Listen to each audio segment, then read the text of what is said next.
Hey, the sun is shining and the weather is sweet. Welcome to Supercross Live on supercrossonline.com. I'm Lauren Abraham, joined here with my partner Jim Hawley, and here we are, stop number 4 in Northern California, the Oakland Coliseum, and wow, we've had some changes in the racing this week.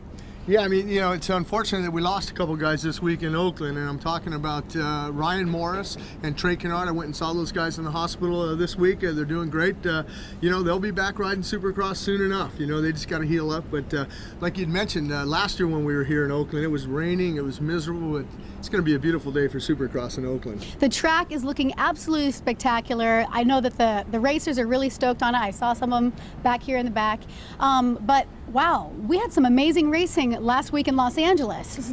Yeah, I mean, you mentioned last week in Los Angeles, and it was great. I mean, we saw Eli Tomac come away with his first win of 2012. He's been chomping at the bit to win one. He's put himself in great positions, but unfortunately bad starts, but he didn't get a bad start last week. And, you know, Wilson put in a good ride, and Zach Osborne for that final podium spot in the lights. And then in the Supercross class, Chad Reed, 22 Motorsports, man, he got his first win of 2012, and it was deservingly. You know, Chad was a little bummed out at his starts, but he put himself in a good position.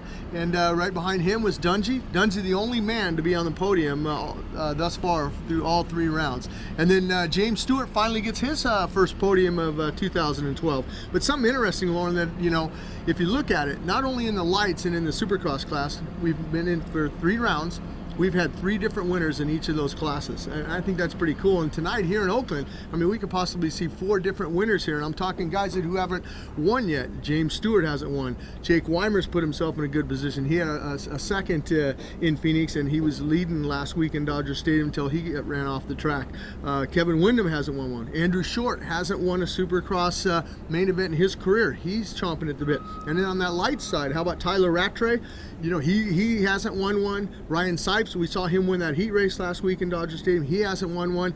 And then I'm drawing a blank, but Marvin Muskin had his problems last week in Dodger Stadium, and that guy's been fast, and he needs to win one. So we could possibly, here in Oakland, we could see 4 different winners, and how cool would that be?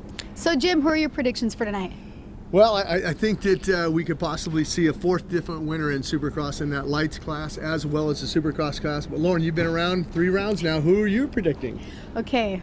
Villapoto, it's his turn again. I mean, he had a really crummy start last week, and he made it up into the 4th place spot. I think he's doing well tonight, but then again, Chad Reed's got some fire on him with him right now. But you know what? I want to hear what you guys have to say. So why don't you guys log on to facebook.com/supercrosslive and give us your predictions for tonight, or they can go on to twitter.com/supercrosslive. We'd love to hear your thoughts. And then, of course, if you guys want to check out any of our shows, tap into tickets, merchandise, log on to supercrossonline.com. You'll find it all there. I'm Lauren Abraham. Jim Hawley. We'll see you guys later on the track.